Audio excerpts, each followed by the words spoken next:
Assalamualaikum warahmatullahi wabarakatuh. Jadi beberapa hari terakhir ini banyak juga bro yang laporan mesinnya masalah ya. Pakai minyak goreng jadi berebet, pakai apa jenenge ganti oli mesran jadi ada masalah mesinnya. Kadang-kadang orang itu ya memang takut bahwa mencoba sesuatu yang baru itu bikin kendaraannya rusak. Tapi ya kita harus perhatikan juga bahwa ya penyakitnya itu sumbernya dari mana dulu. Karena ya ada beberapa penyakit yang nggak mungkin terjadi karena oli ya. Karena ya misalnya posisinya nggak sama, beda. Jadi misal oli kardan tapi terus kemudian dipakai jalan jadi bergetar, jadi greget-greget gitu ya, jadi gredek. Nah kalau gredek itu bukan dari oli kardan ya, tapi lebih ke oli mesin, dan itu pun tidak tidak sepenuhnya salah olinya, karena gardan itu seringkali problemnya adalah karena nggak pas gitu ya. Memang ada kasus dimana saya pakai oli ini nggak pakai campuran apa-apa, normal kok, nggak gredek. Tapi begitu pakai mesran campur minyak goreng misalnya jadi gredek gitu ya. Itu ada ya. Boleh nyalakan margarinnya, minyak gorengnya, nyalakan oli mesinnya, ya boleh sih ya. Tapi ya sebenarnya ya lebih ke faktor kedua atau ketiga lah. Jadi mungkin mesinnya itu wis limit mendekati gredek ya, dan kalau pas pakai minyak goreng campur mesran bisa jadi gredek. Memang ada sih limit seperti itu. Nah kalau yang seperti itu, kasus-kasus di mana oli mesin itu jadi faktor sekunder, baiknya ya kalau bisa dibenahi yang penyebab utamanya dulu. Jadi kalau gredek itu seringnya umumnya karena kampas, karena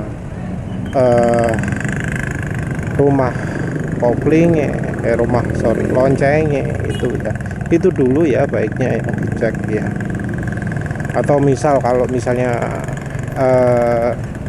mengamati sendiri, pakai oli ini saya tarikannya sangat kencang gitu ya, sangat jos. Kalau pakai mesran 40 enggak, jadi kurang begitu jos, atau sebaliknya ya. Nah kita bisa modif lewat cara lain, seperti misalnya pakai silek ya. Silek itu juga walau ya cuma mengubah tarikan bawah, itu juga bisa memengaruhi efek gredek juga. Kalau silek itu seringnya jadi nggak gredek karena tarikan bawah jadi mantep. Karena tarikan bawah jadi mantep, gigitan kampas ganda jadi full ya, jadi kuat. Karena jadi kuat jadi nggak gredek. Jadi bisa lah pakai cara itu.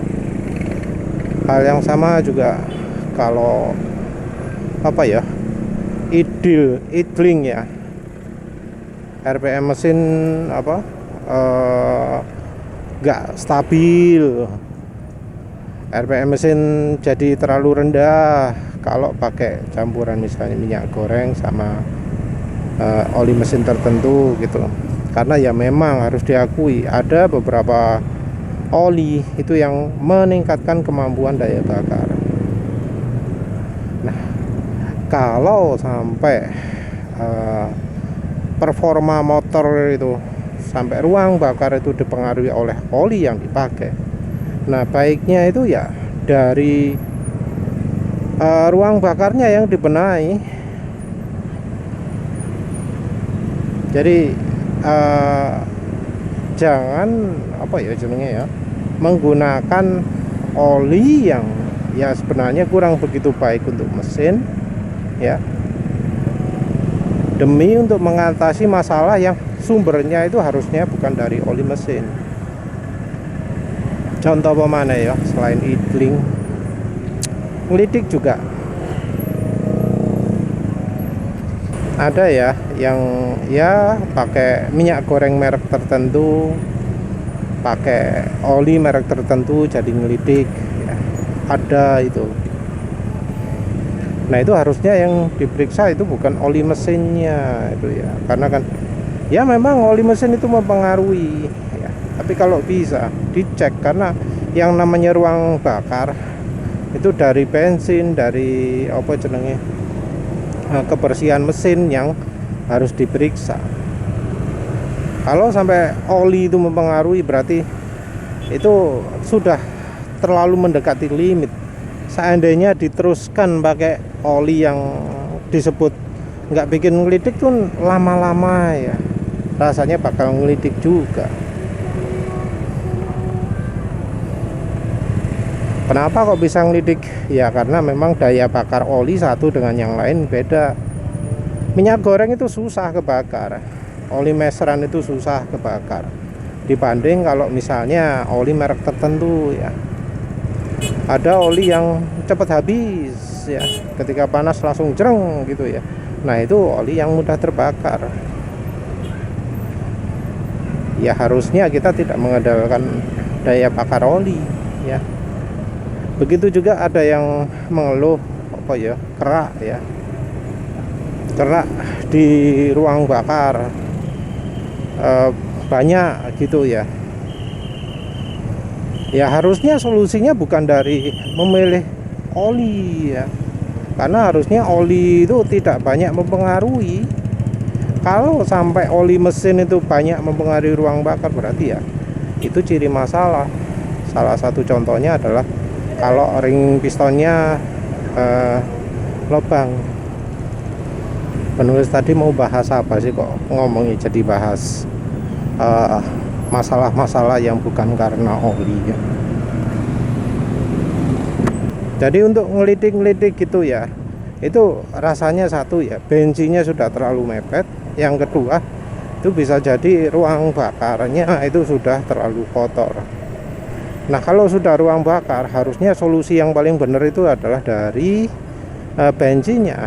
Entah bensinnya ganti merek atau pakai aditif yang bisa membantu membersihkan ruang bakar. Nah, kalau untuk aditif yang membersihkan ruang bakar banyak ya, dan itu beneran berfungsi. Dari pabrikan kendaraan pun jualan, terutama merek apa, Honda, Mitsubishi. Kadang juga apa masalah karena oli itu terjadi karena salah memilih kekentalan, atau orangnya nggak bisa prediksi ya oli itu bagaimana. Karena ya misal ya diomongi daerah yang suhunya dingin itu olinya adalah yang jangan, misalnya meseran SAE 40 campur 10% minyak goreng misalnya ya, 10% itu hanya untuk yang daerahnya panas. Nah, orangnya merasa oh daerah saya panas mas, panas. Tapi ketika ditanya apakah kalau pakai 100% minyak goreng itu 100% meseran SAE 40 itu berat, jawabannya iya. Nah, ini memang ya yang namanya orang itu ukurannya itu relatif, nggak fix, nggak kayak termometer yang bisa ketahuan oh 39, oh 30, oh 20 gitu ya. Kalau orang ya suhu 20 derajat pun ada yang ngomong panas kalau misalnya kena sinar matahari. 25 derajat pun ada yang ngomong panas kalau kena sinar matahari. Tapi ketika malam hari nggak ada sinar matahari atau pagi-pagi gitu, 25 derajat itu dingin. Atau kalau daerah penulis 30 derajat itu dingin. Jadi panas itu adalah kalau ada matahari. Nggak ada matahari langsung disebut dingin. Nah, ini benar-benar relatif ya. Orang dari ruangan ber-AC ya, pagi-pagi keluar ruangan pasti bakal ngomong panas. Walau itu pagi-pagi jam 6, jam 5 bakal ngomong wah panas yo. Gitu ya. Karena apa? Iya 30 derajat. Tapi orang yang pakainya kipas angin yang nggak tahu, pagi-pagi ngomong ya dingin. Suhu yang sama, ada yang ngomong dingin, ada yang ngomong panas. Nah, kadang beberapa orang menganggap kalau berat itu ya, ciri olinya jelek. Kadang juga selain berat, kalau sudah terlalu berat, mesin itu bisa bergetar ya.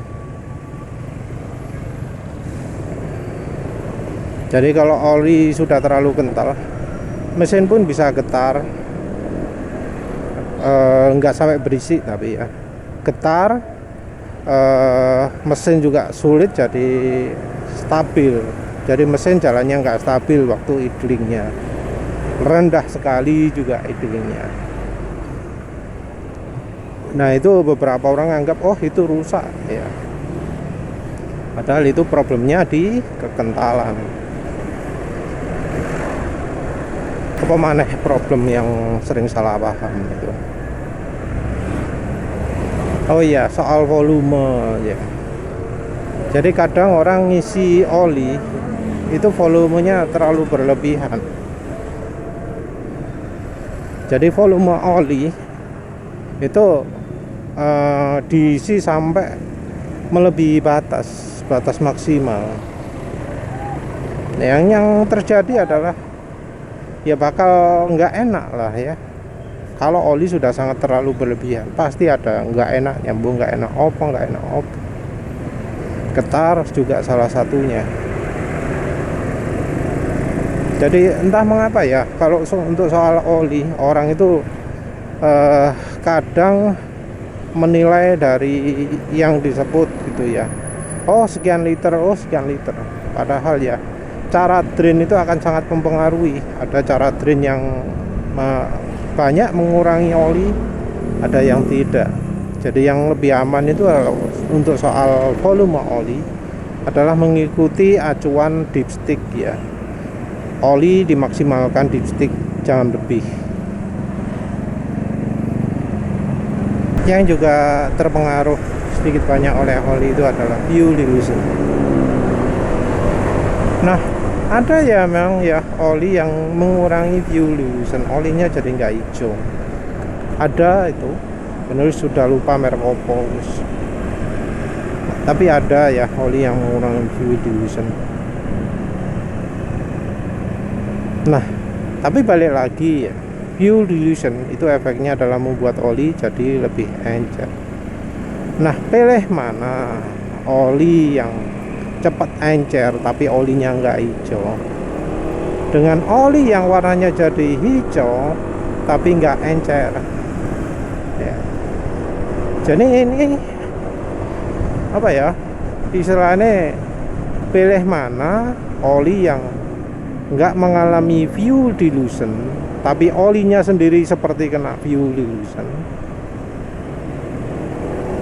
atau pakai oli yang jelas-jelas mengalami fuel dilution tapi nggak mengalami efek pengenceran karena fuel dilution.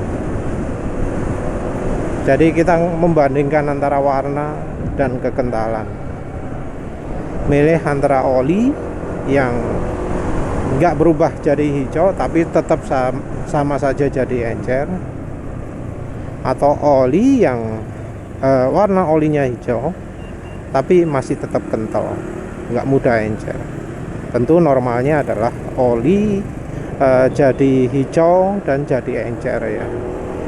Kalau memilih itu ya yang tidak mengalami salah satunya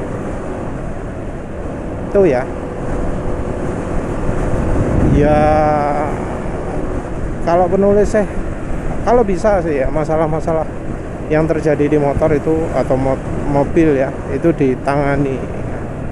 Karena sama saja, walau pakai ya bukan yang campur minyak goreng, bukan yang campur mesran, tapi ya ada kemungkinan nanti suatu saat akan jadi lebih parah, sehingga ya sama saja akan terjadi penyakitnya itu jadi akan terus kambuh. Karena ya penyakit-penyakit motor itu biasanya, atau mobil ya, itu makin lama makin meningkat.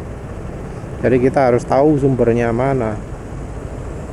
Mungkin memang oli ini salah jadi gini, tapi ya kita harus perhatikan juga kalau jangka panjang sebenarnya gimana sih itu loh. Kadang rumit sih, tapi oli nggak ada gampangnya.